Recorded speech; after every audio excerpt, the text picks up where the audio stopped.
자, 시작하겠습니다. 불교입문 3강 시작하겠습니다. 그래서 이제 절에 대해서 절하는 법 했고, 불상에 대해서 했고, 기초예절 했습니다. 그런데 이제 보강하는 차원에서 불상에 대해서 보강을 하겠습니다. 자, 요렇게 종류별로 나왔는데 딱 보면 아셔야 돼요.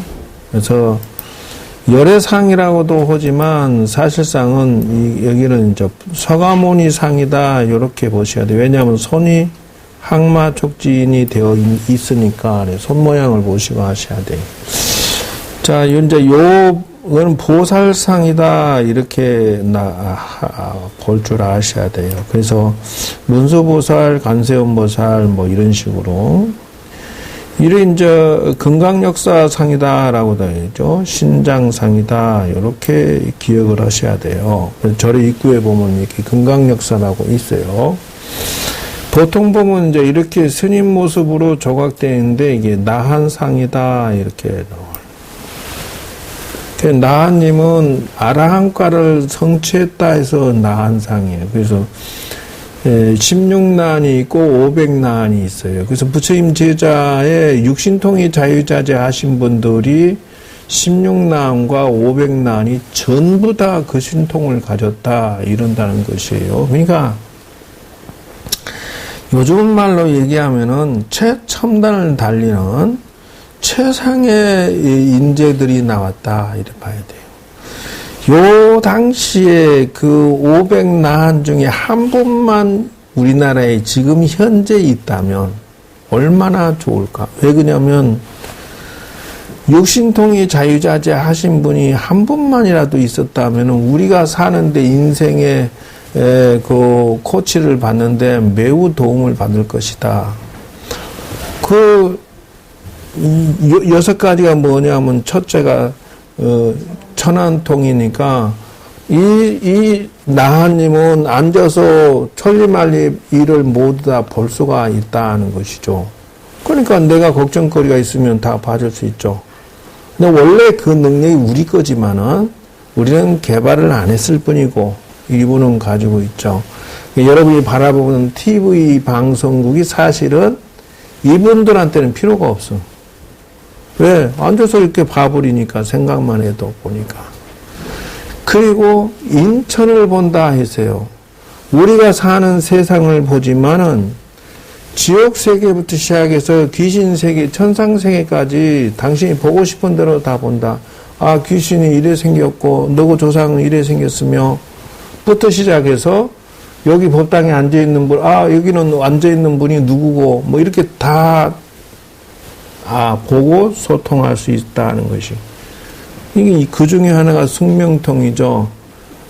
상대방의 인생을 과거, 현재, 미래의 흐름을 다 보실 수 있었다는 것이. 한꺼번에 너무 많은 인재가 그때 당시에 나오셔서 지금 있었으면 얼마나 아쉽다.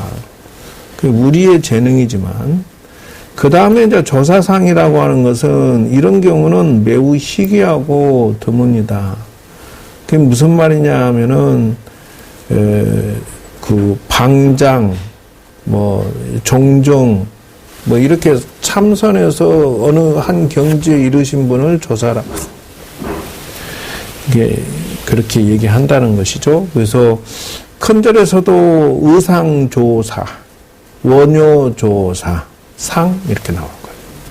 그러니까 드물죠.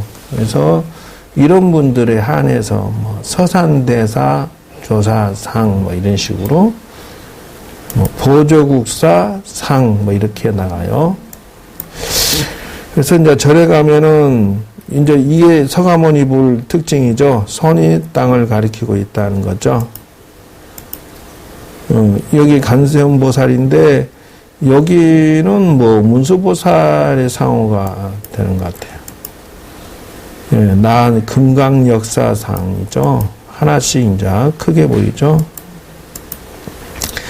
500난이 있는 거는 거주함이죠. 예. 그래서 여기 보면 여기는 어딜까요? 부석사죠. 그래서 아미타불상이라고 합니다. 삼전상이 있는데요. 자, 여기는 서가모니 부처님이 확실하고요.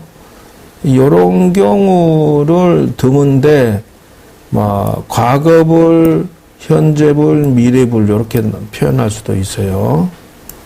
삼전상으로. 이게 두 분만 있는 경우도 있는데 이런 경우는 자 어떤 부처님이죠? 이제 이게 딱 보면 법당 가시면 저 부처님을 이분 이렇게 바로 알아맞히셔야 돼요. 오늘 배웠으면 잊어버리면 안 돼요. 이분은 비로자나 부처님이다라고 기억을 해 놓으셔야 돼요. 왜 그러냐면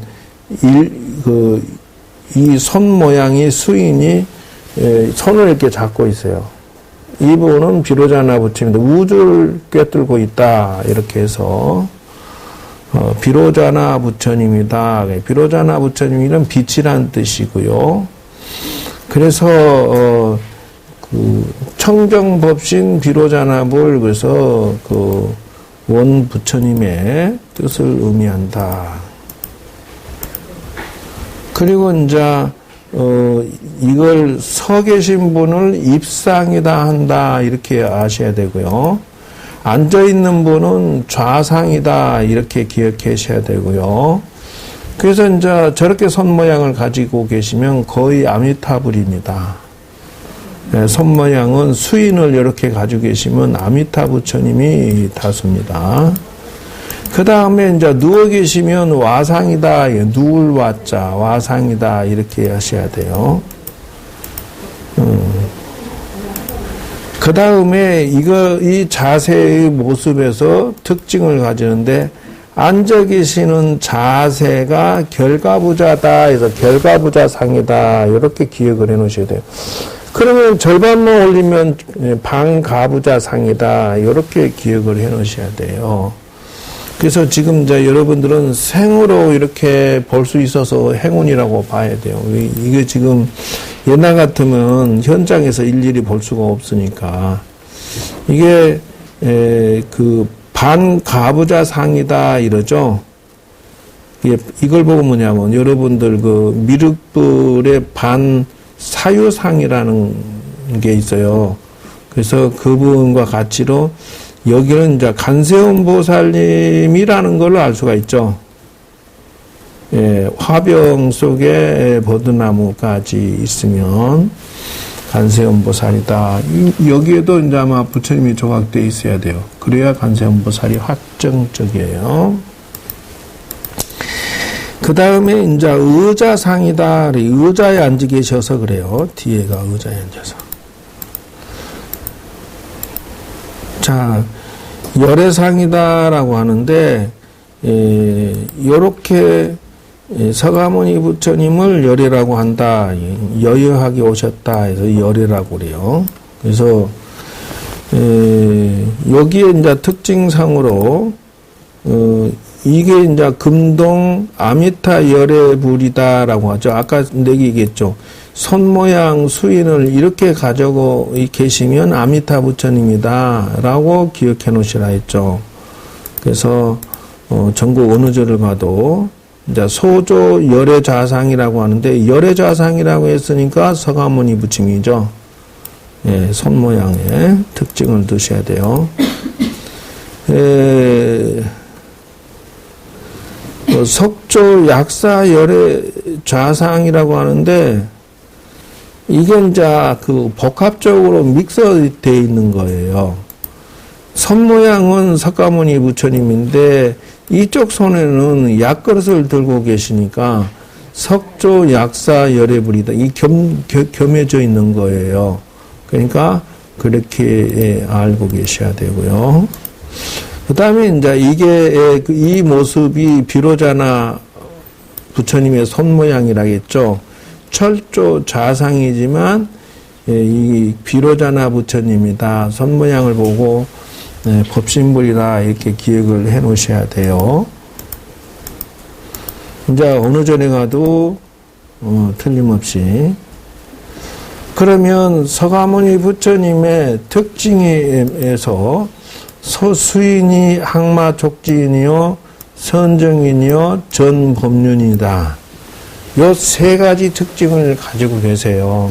그러면 항마족지인은 요것을 말하는 것이고요. 선정인이라고 하는 것은 두 손을 모아서 이렇게 내려놓았을 때 요 지금 손 모습이 선정인이고요. 전법륜이는 이렇게 손가락을 잡고 있는 게 전법륜이, 이게 이제 법륜을 굴리는 모습이다 이거죠. 그래서 세 가지 이 손 모양을 가지고 계신다는 특징이고요. 그 다음에 이제 서가모니 부처님은 옷을 가사를 입고 계시는데 우견편단이라고 합니다. 우견이라고 하는 것은 오른쪽 어깨가 이렇게 내놓는다는 것이에요. 그래서 여기 보면은 어깨가 없죠. 옷이 안 걸쳐져 있죠. 우견편단 이랬어요. 그래서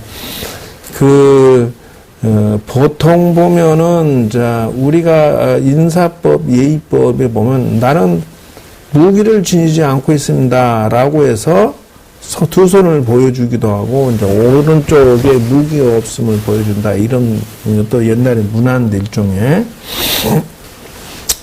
그래서 존경의 표시로 자기의 오른팔을 내놓고 나는 싸울 의사가 아니고 존경과 항복을 의미합니다 이런 뜻이죠. 그 다음에 이제 좌우보처가 종합적으로 잘 나왔죠. 서가모니 부처님의 문수보현, 가삽, 안한존자, 좌우를 이렇게 나누어서 설명할 줄 알아야 돼요. 그래서 서가모니 부처님의 좌우에는 누가 있느냐라고 딱 얘기하면은 문수와 보현보살, 가섭과 안한존자가 저렇게 있다라고 말을 할 수 있어야 돼. 이게 이제 포교사 시험에 나온 적이 있었어요. 그게 이제 문수 보현만 적은 사람은 틀린 거예요. 가섭과 안한만 적으신 분도 틀린 거예요. 이 네 개를 다 적으셔야 돼요. 그래서 탱화에는 가섭과 안한존자가 많이 그려져 있어요. 이 부처님 그 뒤에 탱화에. 가섭존자는 머리가 허옇고 안한존자는 좀 이렇게 파르스름한 머리를 갖고 계신 모습이었어요. 그러면 문수보살은 무슨 상징이라 했죠? 그렇습니다. 그래서 문수보살은 지혜의 상징이다라고 했기 때문에 서가모니 부처님이 무엇으로서 세상을 구제할 거냐? 그러면 지혜로서 구제한다. 그러니까 그 지혜는 나의 가지고 싶어하는 가장 큰 무기 중에 하나다. 그러니까 여러분도 마찬가지 세상을 살아갈 때 지혜롭지 않는다면 현명하지 않으면 인생 경을 어떻게 할 것이냐. 그래서 문수 보살님의 상징을 따라가기 위해서 끊임없이 죽을 때까지 공부하고 가르치고 이걸 반복해야 된다. 그 다음 보현보살의 상징은 무엇이라고? 보현행원내, 그러니까 보현보살이 그 실천, 대실천 행원 사상에 의해서 그 중생을 위해서 헌신하고 실천하고 원력을 따라서 이렇게 영원히 중생을 도와주고 계시는 것이 보현보살의 특징이다. 실천의 상징이요, 널리 중생을 구제하는 상징이다. 이렇게 보는 것이에요. 가섭존자는 무엇의 최고냐? 가섭존자는 두타제일이다 이래요. 그러니까 두타제일이라고 하는 것은 근검 수행 중심이다 이래요. 근검 전략 수행. 그러니까 아주 최소한으로 그 옷 한 벌로 평생 사신다든지, 신발도 뭐 꿰매서 평생 신는다든지, 음식도 아주 안 좋은 음식 중심으로 해서 그냥 약소하게 이렇게 평생 사셨다, 이래 보이대요. 그러면 안한존자의 특징은 무엇이냐? 이분은 다문제일이고, 한 번 들으면 잊지 않는 지혜를 얻었다, 이래요. 그래서, 가난존자는 평생 부처님을 시봉하면서 수십 년 동안 법문 들은 거를 다 기억을 했다.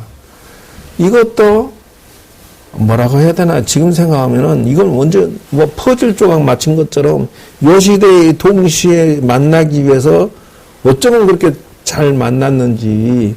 만약 요 당시에 안한존자가 없었다면은 어떻게 할 뻔했겠느냐, 상상할 수가 없어요. 왜 그러냐면 세상에 여러분 지금 우리가 얘기하는 걸 안한존자는 듣고 기억을 다 해버린다니까요. 뭐 이런 천재가 다 있냐고. 이게 불망존자라고도 해요. 잊지를 않는데요. 근데 이제 어느 정도까지였느냐 하면은 이 양반이 다급생내로 원력을 세워서 수행을 했는데 한 번 들으면 잊지 않기를 우원을 세웠대요. 그래서 한없는 수행을 백천만급 해가지고 드디어는 그 실력을 갖추어서 짱 하고 태어난 게 부처님 당시 서가모니 부처님 옆에서 시봉하면서 조건을 걸기를, 내 시봉하는 조건으로 부처님의 음식을 탐하지 않겠습니다. 시봉하는 조건으로 부처님 나를 빼놓고 법문하지 마세요. 조건이 또 요래. 이게 이제 상상할 수 없는 사건이에요. 이제 돌아가시고 나서 이제 안한존자가 그 장소 여시야문의 규칙에 의해서 일장 그 500 아라한이 전체 앉아 있는 데서 이 안한존자가 경전을 쫙 읊어요.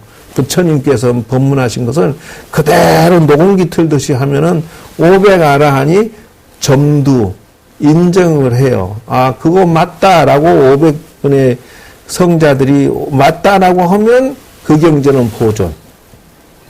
그 당시에는 이제 문자가 매우 없고 구두로서 유전시키 3,000년 전에는 유전시켰다는 거예요. 그러니까 어떻게 그러면 유전했느냐 하면 각자 한 사람이 한 개의 경전을 외운다는 거예요.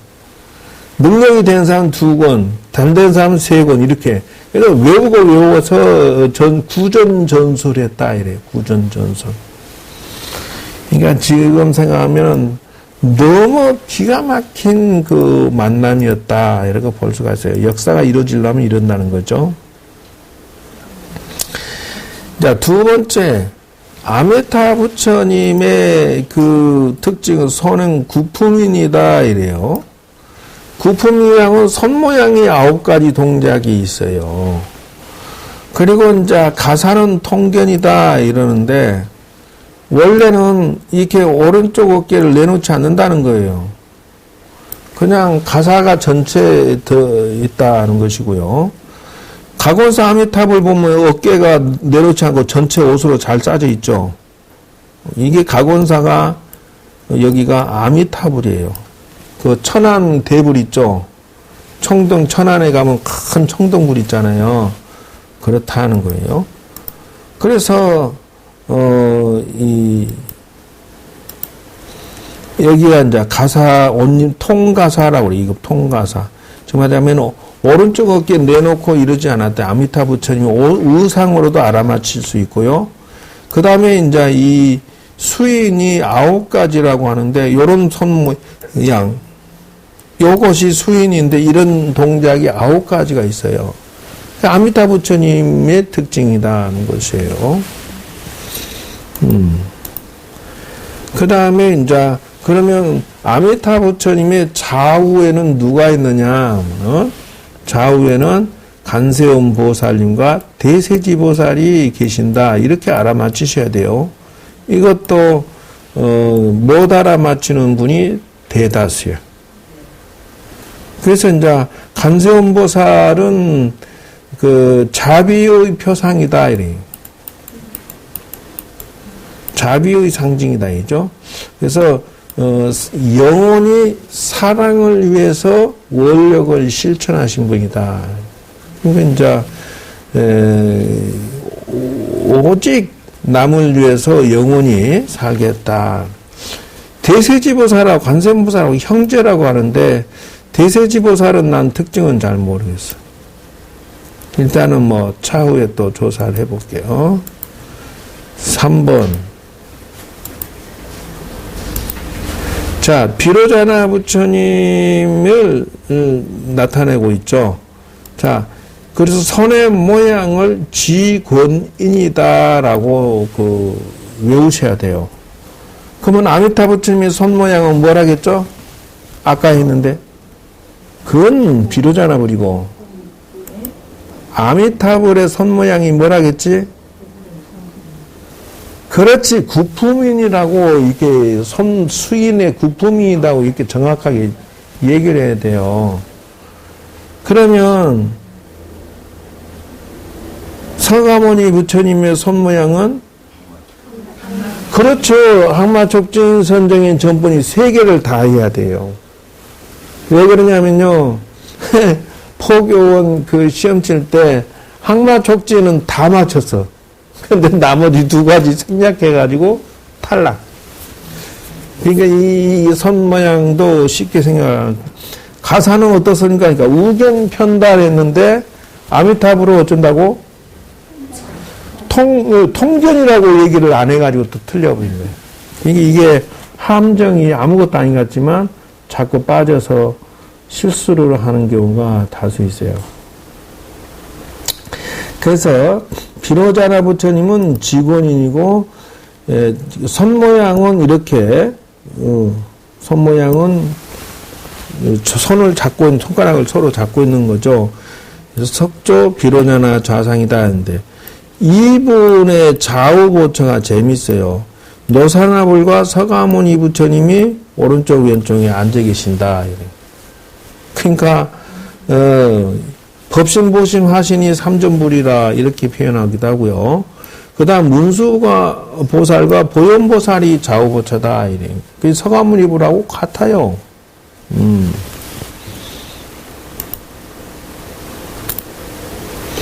그렇죠.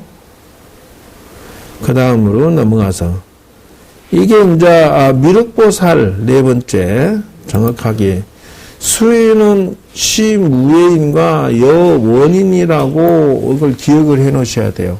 이 중에 하나만 안 써도 틀려요. 예. 그리고 대부분 전각 밖에 계신다. 예. 미륵부처님은. 그리고 미륵부처님은 이렇게 모자, 왕관의 모자를 보통 하는 경우가 다수고요. 지금 현재 있는 그 미륵부처님의 모습으로는 여기가 법주사 미륵부처님인데요. 이게 바로 시무예인이고 여원이다. 이 무예인은 이건 시무예인이라고 하는 것은 뭐냐면 사람으로 하여금 두렵지 않게 해준다. 평화롭게. 그러면 여원인은 뭐냐 하면 이쪽 손이 여원인이에요. 너의 소원을 다 들어주겠노라. 너의 원을 다 들어주겠노라. 무외라고 하는 것은 없을 무자 두려울 외자. 그러면 두렵게 사람의 마음에 평화를 주는 뜻에서 손이 이렇게 나오고. 그리고 소원을 들어준다 해서 이렇게 손바닥을 내려 보이신 것이다. 이렇게. 그래서 이제 간촉사 미륵부처님의 이제 모자 이렇게 나타난 것은 미륵부처님이 다수의 조각상에 모자가 저런 식으로 가시되어 있어요. 미륵부처님은.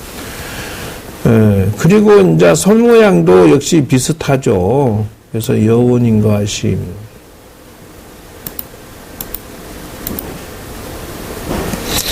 이런 경우는 아주 드물고 없습니다. 그래서 미륵보살인데 꼭 관세음보살처럼 보이는데 이건 범어사 조각상이에요.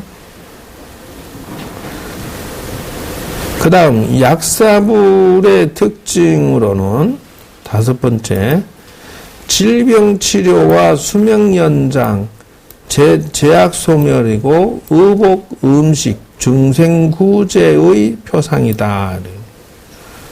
그건 이분은 신장을 거느리고 있다 이렇게 나와요.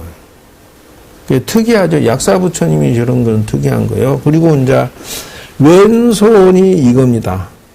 약그릇을 들고 계신다. 이게 약함이라고 해요. 왼손에. 그 다음은 이제 오른손에는 시무예인을 한다. 이런 저 시무예인은 아까처럼 이렇게 두려움을 없애주는 이런 표시로 하죠. 그 다음에 이제 좌우로는 일광변조 소재보살 이렇게 나죠. 일광보살, 월광보살이 좌우로 있다. 이렇게 기억하시면 맞아요. 그러니까 일광, 월광, 해와 달을 해의 양의 기운, 음의 기운을 다 복합해서 사람을 도와주신다. 여기 분황사 약사 부처님이세요.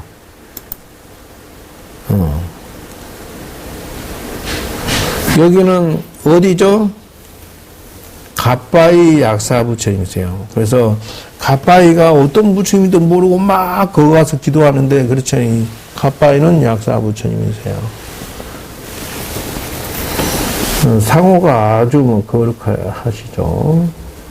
그 다음 보살상이라고 하는데 이 보살이라고 하는 것은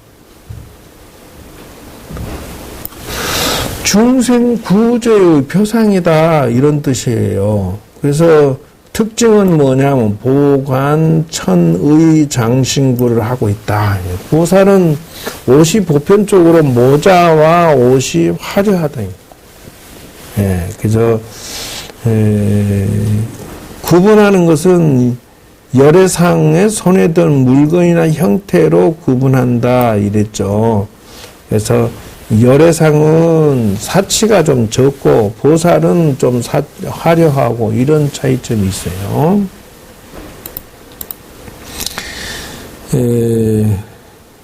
여기는 이제 문수보살 같은데 기림사 보살 자상이죠. 여기는 운부함에 나오는 보살 자상이죠. 여기는 이제 정확하게 알겠죠. 여기는 여기 부처님이 이렇게 조각대 앉아 계시죠. 이러면 100% 간세음 보살이. 손 모양이 어떻든 막 이것이 저거든 아무 신경 쓰지 말고 이건 모자 앞에 이게 그 부처님이 조각돼 있다. 그럼 무조건 간세음 보살이에요. 그렇게 기억해 놓으시면 뭐 큰 틀리지 않아요.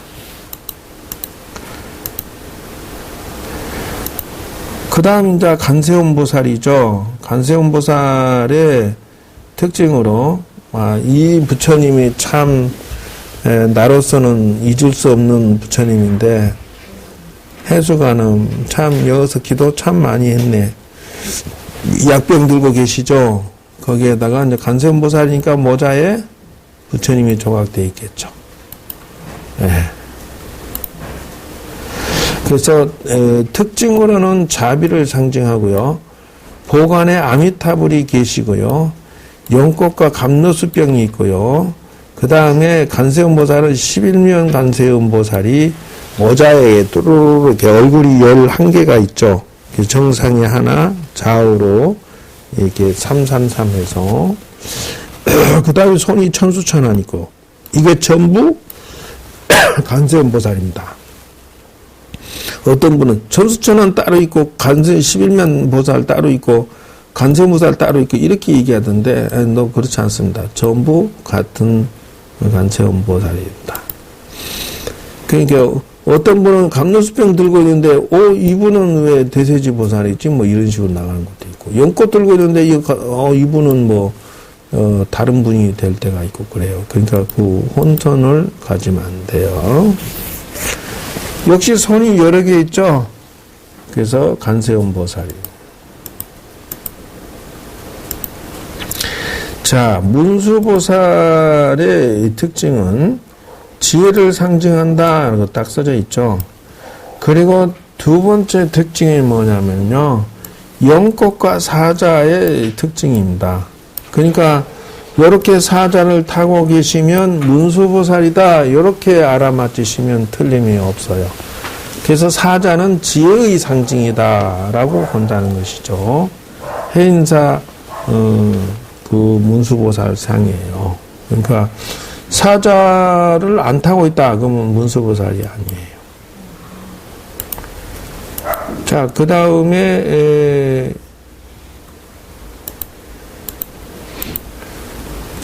이제 보현보살이죠. 특징을.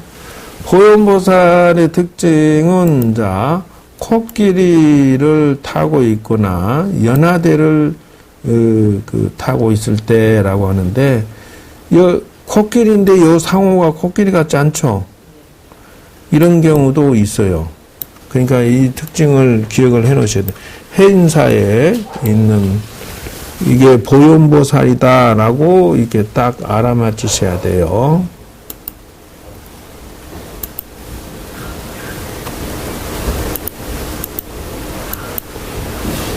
그 다음 지장보살의 특징은 머리가 이렇게 안 깎고 있는 모습이죠. 아니 저기 파란 머리로. 그래서 다른 보살상이나 모자를 쓰고 있는데 지장보살은 다수가 저런 모습이고요. 그 다음에 지장보살의 상징은 대비원력입니다. 지장보살의 특징은. 그래서 뭐냐면 일체 중생이 다 부처된다면 내가 되겠다. 일체 모든 중생을 다 도와준다면 내가 부처되겠다. 이렇게 원력을 세웠다는 거예요. 이 원력은 너무도 커서 대비라 한다. 대비. 원이. 그래서 대원력의 상징은 지장보살이다. 그래서 우리가 착각하는 게 지장보살이 무슨 꼭 지옥 중생만 구제한다. 너는 절대 안 그렇다. 그 지장보살이 그러니까 그 아미타불도 전생의 법장 스님으로부터 시작해서 기도하고 수행하고 원력 세워서 수수 억만 년을 도 닦아서 아미타 부처님이 되듯이 지장보살도 역시 전생에 여자로 태어나서 자기 어머니가 죄를 많이 져서 지옥 가는 것을 당신이 효도하고 기도하고 수양하고 해서 어머니를 천도시킴으로 해서 그것도 어느 정도냐 절에 가다가 새벽에 눈이 사람 키만큼 왔다 이러는데요. 어쨌든 가다가 거지가 대문 앞에 그 절 문 앞에서 옷을 떨고 있으니까 처자가 옷을 벗어줬다 이래요. 그리고 눈구덩이에 들어앉아서 거기서 기도하고 수행을 했다는 거예요. 절 쪽을 보라보고. 그래서 땅지자 감출장자. 땅 속에 몸을 감추고 수행하고 기도하고 원력을 세웠다 해가지고 지장보살이라 한다는 거예요. 그러니까 뭐 땅지자라고 하고 지장이라고 해서 꼭 돌아가신 분 천도의 의미가 아니다. 지옥에서부터 지옥하게 축생, 인간, 천상, 수라까지 전체 육도 전체를 아울러서 다 구제하겠다, 원을 세웠다 이렇게 봐야 돼. 그럼 특징은 뭐냐 하면 스님의 모습, 삭발 머리 2건, 육황장 꼭대기에 아미타불이 이제 되어 있기도 한다. 것이에요. 뭐, 새로 건질 거 있어? 다 아는 거죠? 그래도 너무 좋아요. 무엇이 또 전문가가 너무 좋아 그래 그러면 이상한데, 고참이 돼갖고. 송보살은 좀 괜찮겠다. 이거 한번 더듬어 주는 게, 이제 인왕상이라 하는 것은 이게 부처님을 호법하는 신장님을 인왕상 천부신장이다 이래요. 그래서 천신이다 이래요. 옛날에는 이제 장군들이 돌아가시면 그게 부처님의 신으로서 지키는 모습으로 있었다 이래요. 그래서 이제 인왕상은 사람의 왕이다라고 해서 사람이 나쁜 짓하고 절에 나쁜 놈이 들어오는 걸 막아준다 이런 뜻이 있었고요. 그 다음에 이제 사천왕상이라고 해서 이렇게 돼 있죠. 이분에 대해서 설명은 저번 주에 다 했습니다. 그래서 사천왕상 생략하고 천상에서 천상의 그 사람이다 이렇게 제석천상이라고도 하네요. 여기서 보니까. 그래서 불교에서 말하면 옥황상제다 이런 뜻이 들어있다는 거죠. 그 다음 나한상이라고 했죠. 스님의 형상을 하고 있다라고 했죠. 그래서 지금 그 거조함의 나한상이래. 500나한의 모습이긴데 다양하죠. 한 종파의 큰 스님이다라고 하는데 나한상은 500나 부처님 당시의 나한을 의미하고요. 그 다음 희랑대의 이 저 나한상 희랑조사라고도 합니다. 그러니까 저분을 내가 그 해인사에서 박물관 관장을 내가 맡아서 한 적이 있었는데 이 누각 안에 그 해인사 그 문화재들을 쭉 전시돼 있고 한쪽 기퉁이에 방이 있었어요. 방이 크지도 않아. 딱 2평 되나 이런데 자 거기를 지키고 문 잠고 저기 아침을 열고 거기 안에 청소하고 저녁에 잠그는 게 내 이제 직업이 맡은 직책이었는데 해인사에서 그때 요 희랑조사님이 계셨다고. 근데 딱 밤에 12시 되고 새벽 3시 되면은 이렇게 순찰을 돌아. 문 잠궈서 누각 안에 문 잠궈서 이 박물관 안에는 아무도 없잖아요. 근데 박물관 내 방에서 박물관을 이렇게 보면은 뭐가 또 이렇게 내다볼 수 있게끔 돼 있어요. 이게 구멍이 조그맣게 있어서 혹시나 모르니까 소리가 나는데 뚜벅 뚜벅 뚜벅 이렇게 걸어서 순찰을 해. 아주 신기했어요. 그래서 밤 12시하고 새벽 3시 되면은 아주 그냥 깜짝 놀라서 일어나서 보면 없어 아무도. 너는 도둑만나 해서 늘 지키는데 희랑조사님은 신통이 자유자재하셨다 해요. 해인사에 모기가 많았었는데 당신이 그냥 모든 모기는 내 몸에 와라. 그리고 앞으로는 스님들 공부하는데 방해하지 마라. 당신 몸이 모기 짜주기가 엄청 많. 조각상이. 또 하나는 그 왕건이 뭐 숨었다더나. 근데 그 백제가 쳐들어오니까 이분이 신장을 내보내갖고 뭐 다 쫓아버렸다. 뭐 이런 말이 있어요. 그러니까 이제 그게 내가 비슷하게 지금 기억나는 건 그런데 어쨌든 희랑조사가 점이 이렇게 많이 찍힌 게는 그렇게 해서 근데 행사가 무기가 정말 없어요. 그래서 늘 이런 분들을 보고 있으면 그때 공부할 때 야, 참 신심이 났다 그럴까? 저런 분들 보고 있으면 모시고 계시면 막 참 고맙고 어떻게 하면 저렇게 될 수 있을까라고. 좀 보면 점이 많죠? 얼굴이 점이야. 그러니까 모기한테 당신 보시겠다 이런 말도 들려요.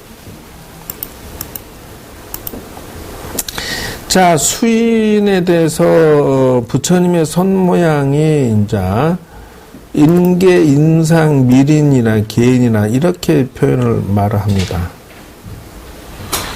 불상을 구분한 손 모양이라는데 무도라라고 되죠. 손 모양인데 그래서 수인이라고 한다. 그렇죠. 부처님의 손 모양을 수인이라고 하는데요.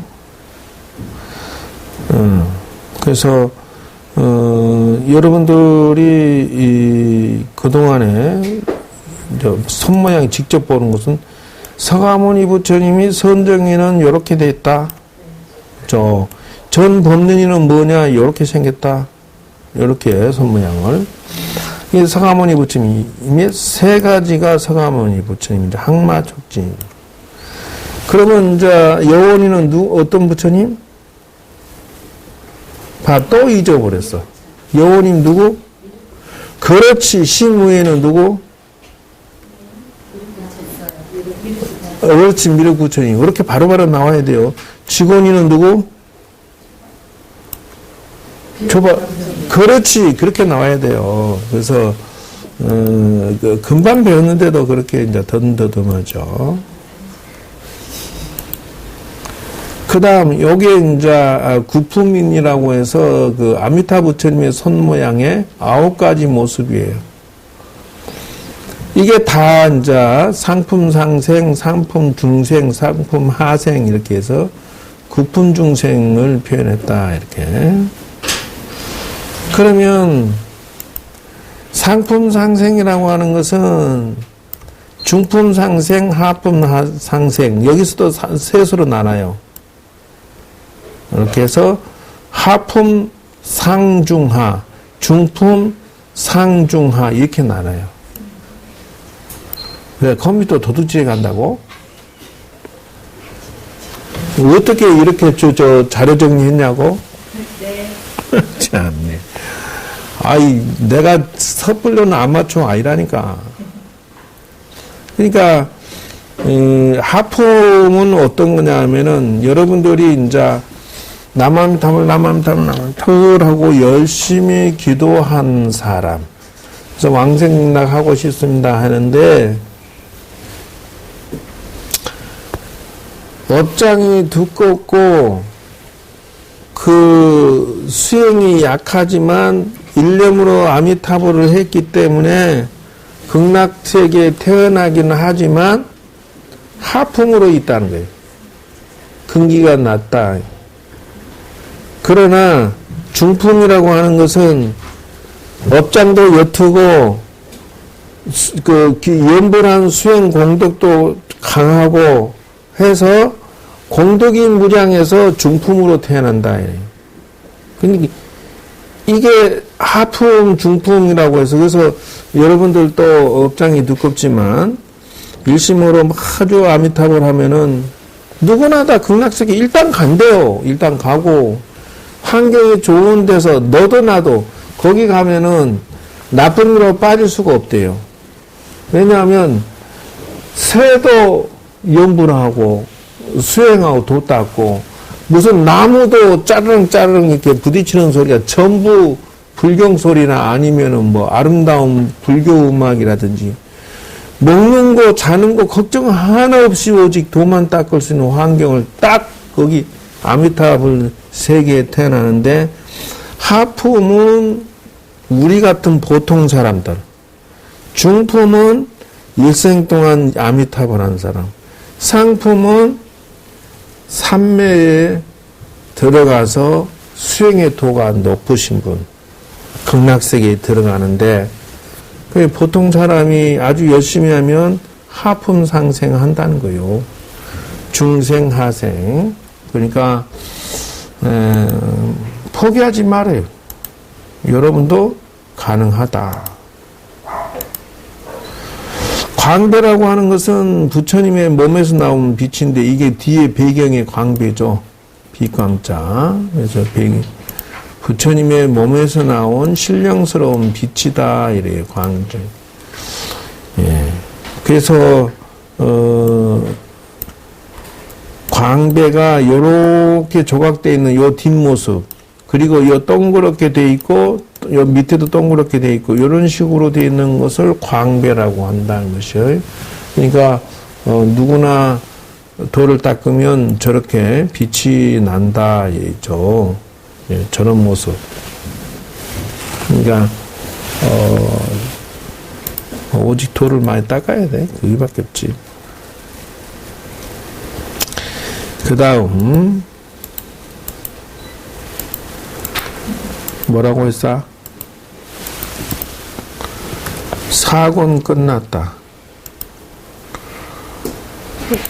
5권은 설마 해서 5권 끝날 줄은 생각도 못 했는데 세상에 4권을 끝내버리다니.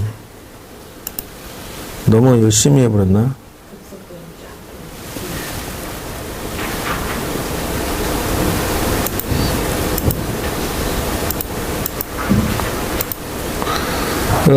불교의 해화라고 해서 요거 특징을 이제 다 기억을 하셔야 돼요. 절에 가면은 괴불이라고 아주 크게 이렇게 그림 그려져 있는 요 뭐 높이가 10m 뭐 20m 이런 경우가 있어요. 이거를 옛날에는 야단법석이라고 해서 들판에서 마당에서 할 때 부처님은 있어야 되겠고 그래서 이걸 괴불이다. 걸괴자. 국기대에다가 양쪽을 걸쳐서 높이 올려가지고 큰 들판에서 그 행사하면서 부처님께 기도하고 염불할 때 괴불이라고 한다는 것을 진짜 저렇게 있는데 부처님이 그림 그려졌다 뭐 이렇게 얘기하면 안 돼.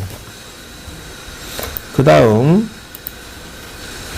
이게 이제 벽화라고 하네. 탱화라고도 다른 단어는 탱화라고도 벽화라고도 하는데 부처님의 뒤에가 이렇게 그림이 그려져 있는 것을 벽화나 탱화라고 한다. 이게 세 번째는 이제 요거는 이제 벽화 탱화도 역시 되죠. 역시 아미타불과 간세음보살님과 지장보살이죠. 딱 보면 알으셔야 돼요. 그 다음에 신장님들이죠. 신장님들. 이건 너무 오래돼서 이제 문화재급이구만. 자, 탱화라고 하는 것이 이걸 보고 말하는데요. 탱화는 세 종류가 있다. 상단탱화, 중단탱화, 하단탱화라고 세 종류가 있다. 이죠. 그래서 탱화는 상단은 부처님의 뒤에 있는 것을 상단탱화라 한다. 중단은 신중님들을 그려놓은 것을 신중중단탱화라 한다. 하단은 영단이라고 그래. 영단. 그래서 반야영손도 그려져 있고 거기에 뭐 지옥에 관장하는 그 판관부터 지옥도가 그려져 있어요. 거기서 고초를 받고 있는 모습들이 다 그려져 있다. 신중탱화죠. 여기 보면은 가운데는 이렇게 계시는데 원래 모습이 삼두육비의 모습도 있고요. 다양합니다. 동진보안보살이라고도 호칭을 합니다. 여기에 보면은 칠성도 있고요. 사천왕도 있고요. 여기에 보면은 산신용왕도 있어요.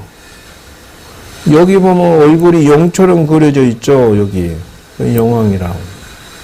그러니까 신중탱화에 다 들어있다. 그렇게 알고 계셔야 돼요. 여기 보면은 여기 막 그 밑에서 형벌받는 모습들 다 그려져 있어요. 여기. 감노도라고 해서. 그 다음 벽화라고 하는 것은 그 벽에 법당의 벽에 이렇게 사방으로 벽이 있는데 거기에 그려진 걸 벽화라고 합니다. 물론 담장에도 이렇게 그려져 있기도 하고요. 그래서 벽화에 그려졌는데 마곡사 벽화에 그려져 있는 모습이에요. 간세음보살이죠. 여기는 다보탑인데 통도사의 그 법당 안에 이렇게 그려져 있는 것이 이걸 벽화라고 해요. 그 다음 시무도죠. 성광사에 있는 것이죠. 여기 조계사 시무도 그림을 하나씩 다 나오네요. 우리도 그 담장에 저 시무도가 다 그려져 있어요. 그래서 이게 여러분들이 처음에 시무도는 뭐냐면 요게 심우라고 하는 것은 차절심자 소우자인데 요 심우라고 하는 것은 소우를 바로 나라고 표현을 했다는 거예요. 본래 면목, 나의 영혼, 나의 주체적인 자를 찾기 시작했다라고 해서 이걸 보고 밧줄 들고 지금 이렇게 가고 있는 모습이죠. 왜? 내 마음을 찾으러 가기 시작했다 이렇게 하는 거예요. 그래서 세상의 모든 것은 허망하지만 나의 주체성 나라고 하는 것은 영원불변하다. 그러므로 본래 면목 불성을 찾으러 간다 이렇게 하는 거예요. 그 다음에 나오는 것이 견적이죠. 그래서 이걸 보고 화두를 들고 있거나 이빠사나를 하거나 자기 자성을 관찰하고 수행을 하면은 견적이다. 자치를 찾았다 이래. 예를 들면 여러분들이 보고 눕고 의식하고 생각하는 그놈이 누군가 벌써 작용하고는 있는데 보이진 않아. 느끼고는 있는데 어딘가 있어. 이런 식이에요. 그러니까 견적이죠. 자체를 찾았다. 이런 거예요. 안입이 설신으로 보고 듣고 느끼고 있어. 근데 여기라고 딱히 말을 못해. 견적. 시부도 오늘 하면 안 되겠죠. 그래서 넘어가겠습니다. 왜 또? 불만이요? 아니요. 그래서 이제 돌을 닦으면 요것이 바로 그 돌을 다 통해버렸죠. 이 소가 나르고 소가 이렇게 피를 불면서 돌아온다 이런 뜻이거든요.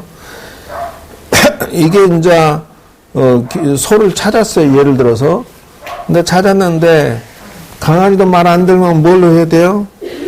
유혹을 해야지. 잡으려면 절대 안 잡혀. 그래서 내라는 마음을 찾았어도 저렇게 잡으려고 또 이제 봤지만 잡아야 되는 거죠. 잡았는데 이놈의 마음의 소라는 것이 저렇게 말을 안 들어. 여러분의 마음이 먹고 싶고 놀고 싶고 막 얘가 막 지 호고 잡은 대로 눕고 싶고 막 이러는 것을 억지로 땡겨서 이놈의 소가 남의 밭에 가서 막 뜯어먹는 것을 잡아야 되잖아. 그러니까 내 마음이 하고 싶은 거를 잡는다 해서 득으라고 그래. 득우.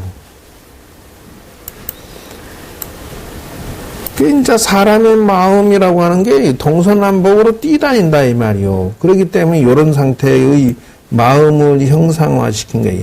그걸 탁 고삐로 잡고 그냥 조절을 시켜서 훈련시키는 거죠. 내 마음이 날뛰지 못하게 탁 잡는 거예요. 그래서 얘가 얼마나 도가 높아졌는지 모구가 돼버렸어. 반은 이렇게 허연색이 돼 있죠. 내 마음이라는 것이 요래 생겼다는 거요. 차는 지나갔어, 인자 들어와 봐야 이제 몰라. 다 들었어요. 뭐 들어 듣기를. 그러니까 사람의 마음은 이렇게 훈련시키면 저렇게 온순해서 이제는 남의 밭에 안 간다는 거예요. 멋대로 안 한다는 거예요. 마음이 눈, 귀, 코, 입에 노예가 되질 않는다는 것이에요. 안입이 설신이가 허고 잡은 대로 이놈 소가 지 맛대로 그냥 털치던 것이 내가 이놈을 딱 잡아버려가지고 소 곧들으라고 처음에는 막 땡겼다가 놓았다가 왜냐하면 내가 찾았지만은 내 맘대로 안 되고 소가 평소에 해오던 습관대로 놀고 싶고 먹고 싶고 막 지 멋대로 하고 싶은 것을 길을 들여야 돼. 이걸 보고 뭐라 하느냐? 보림이라 한다. 훈련시킨다. 그래서 돌을 깨치고 나서도 보림하는 과정이란 단어가 여기서 나오는 거예요. 그래서 원래는 돈오 돈수 사상에서는 내가 견우, 소를 봤으면 바로 허연소지 어떻게 그놈을 보림을 하느냐. 요게 도노돈수 사상이고, 도노점수라, 점점수, 점점이 닦아. 물론 나를 발견했지만은 꾸준하게 계속 이제 이 소를 길을 들여서 나쁜 짓 못하고, 정말 평화로운 소로 만드는 것이 보림이라고 한다. 이렇게 도노돈수와 도노점수 사상이 여기에서 갈라져요. 그러면은 그 다음에는 기가라고 그래. 이거는 뭐냐면 돌아갈 기자요. 또 봐요. 이제 피리 불면서 올라타고 가도 이놈은 마음이 얼마나 평화롭고 순수하고 깨끗한지 오염이 안 돼가지고 사고를 안 쳐 이제. 그러니까 몸뚱이가 하고 싶은 대로 먹여주고 닦아주고 뭐 이런데 노예가 되질 않아. 몸에 끌려다니지 않고 뭐 보는데 기에 먹는데 뭐 이런데 끌려다니지 않는다. 완전 순수 무결 마음을 얻었다. 이거 보고. 그러니까 고향으로 돌아가는 격이 되는 거예요. 처음에 저 마음을 찾으려고 밧줄 들고 천리만리 밖으로 내 마음소를 찾으려고 수행한다고 수십 년 고생하고 찾아다니고 이던 사람이 드디어는 밤 고향으로 돌아온단 말이에요. 이런 경우를 보고 뭐라 하느냐. 암행어사 출두요 이런다는 거예요. 그래서 선불장이라는 단어가 이렇게 해서 나와. 선이라고는 선출할 선자, 부처불자, 장소 장자. 그렇기 때문에 부처를 선출하는 장소다 이거죠. 그래서 망우존인이다 이래. 여기 보면 망우존이다. 이제 고향에 돌아오니까 소도 잊어버렸고 존인 사람도 소도 다 사라져버린 상태가 되어버렸다. 그렇기 때문에 이제는 그 마음도 그러니까 처음에 찾을 때는 깨달음이고 이놈이 허옇게 돼버렸을 때 아공이 됐다는 거예요. 내가 공했기 때문에 물들지가 않아. 하얀 소가 됐으니까. 근데 망호존인 이 상태가 되면 아공에서 법공으로 넘어간다는 것이요. 그래서 우주의 사고방식, 사상과 철학에 물들지 않는다 이래요. 그러니까 법공이라고 그래요. 법도 집착할 바가 없다. 내가 이게 옳다, 저게 옳다, 뭐 이게 주장할 것도 없다라는 것이에요. 그래서 사람도 공했고 소도 공했고 그러기 때문에 법공이라고 한다는 것이요. 그러니까 예를 들어서 사람들이 뭐 나는 우파야 나는 좌파야 라고 싸운다 그러면 그런 게 원래 없다라는 것이에요. 사람이 출현할 뿐이다. 그래서 인우구망이다 있어요. 사람과 소가 다 없어져 공하다 이래. 다만 공해버렸다. 이게 다구자예요. 다구. 그러니까 아공, 법공, 그 다음에 공했다는 것도 공했다 해서 다구자야. 두 개 다 공하다고 생각하는 그놈도 공해버렸다 해서 구공이라고 한다는 것이에요. 그러니까 도의 높이가 산 넘었는데 또 산이 있고 산 넘었는데 또 산이 있고 이런 경우라고 하는 거죠. 그래서 도의 끝이 이렇게 심오하다는 것이고요. 그 다음에는 반본환원이라고 그래요. 이걸 보고 반본환원이라고 하는 것은 자연으로 다시 돌아왔다 이런 뜻인데 여기까지 바로 요 앞에까지가 소승이락한다는 것이. 그 이유가 뭐냐면 지만 두었다고 땡 쳐버린 경우다는 것이. 이게 이제 멸진정이라는 것이에요. 그러니까 보살 사상은 여기까지 도를 통하고 말아버리면 소승이라고 이렇게 내리치는 거예요. 근데 이것도 굉장한 건데, 이것을 또, 그 새로운 패러다임, 대승사상이 나와가지고, 아라한과의 멸진정을 주장하면 이건 바보 멍청이가 돼버려요. 그래서 새로운 패러다임 나온 게 뭐냐면, 반분환원, 다시 돌아와야 된다. 백홈, 어디로? 여기로. 입전수수랑. 입전수수라고 하는 게 이게 뭐예요? 여기가 동네가 보이죠? 다시 동네로 들어오는 거예요. 그래서 사람 사는 세계에 들어와서 중생구제를 위해서 돌아와야 이 사람이 이제 진정한 도인이다. 이렇게 이제 대승사상은 여기까지 진도를 내가요. 그러니까 세상을 도외시하고 지도만 닦고 땡 쳐버리는 것은 그래서 지금 산에서 도 닦는 스님들 저고 있으면 바깥 못했다 이런다는 거예요. 저 양반들이 나와서 현실에서 지금 여러분들에게 이렇게 아주 자기 헌신을 다해서 아까 그래서 보살 문수 지장 간음 보현 이런 사상 그 보살들이 나온 이유가 여기에서 나온 거예요. 다시 말하자면은 도를 다 닦았어 이분들은. 그런데도 미세식을 남겨놓는다. 아주 중생을 위해서 영원히 헌신하겠다라고 하는 그 의식만 남겨놓고 나머지는 싹 지워버렸다는 거예요.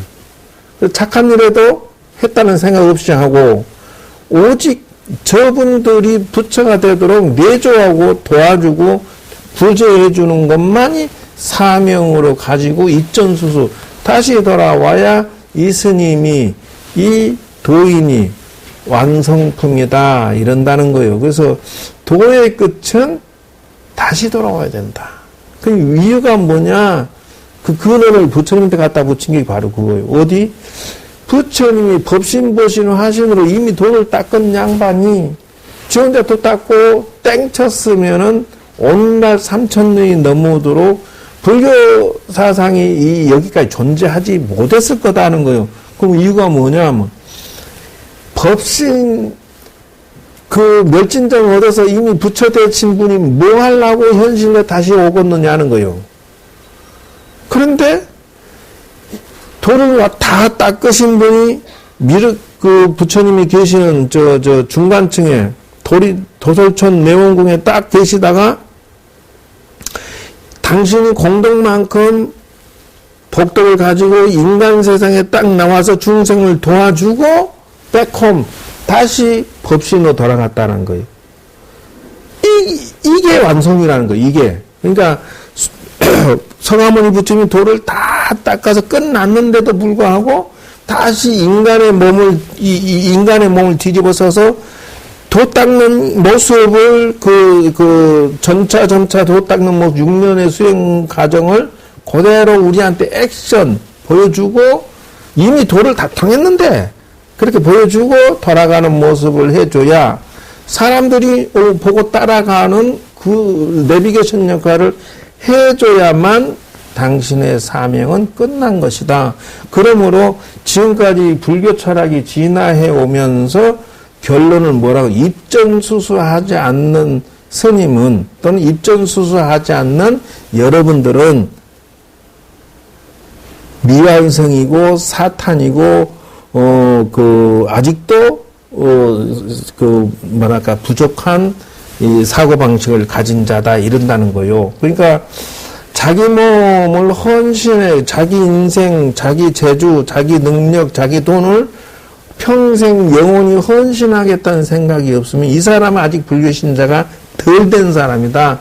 입전수수의 코드를 딱 꽂아야 돼. 그러니까 결론은 여기다가 목표를 두고 내가 뭔가 능력을 다 키워서 어디다? 입전수수 보살 인생에다가 코드를 마무리 지어야 이 사람이 제대로 가는 것이다. 이 불교 철학은 그러니까 처음에 딱 들어오는 사천왕 문을 딱 들어오면서 이미 대승으로 가게 하고 또 저 법당에 가서 5 불보살님을 5보살 기도법을 내가 말하면서 대승사상을 딱 말하고 함으로 해서 처음 절에 들어와서 기도 시작하고 신행생활하고 하면은 기도가 대승과 자기 개인의 소승과 대승을 양대 수레바퀴로 같이 닦아서 이렇게 그 절에 다녀야지. 아직도 내 자식만 도와주세요. 내 자식만 도와주세요. 이것만 하면은 아직 이건 사람은 불교 신자가 아니다는 것이에요. 그럼 뭐예요? 이 사람을 점차적으로 키워서 소승이라도 하게 하고 이 사람을 더 키워서 대승이라도 하게 해야 된다. 그러면 스님 저기 나가면은 말이요 불이 돋게 하는 저 사람은 뭡니까? 저 사람은 저 사람대로 있지만 안고 없는 찐빵이 자원봉사하는 것이라는 거예요. 그 찐빵이 뭔데요? 저 사람에게는 성이 없다. 수레가 없다. 무슨 말이야? 저 사람은 자기 영혼에 구제할 수 있는 수행이 없다라는 거예요.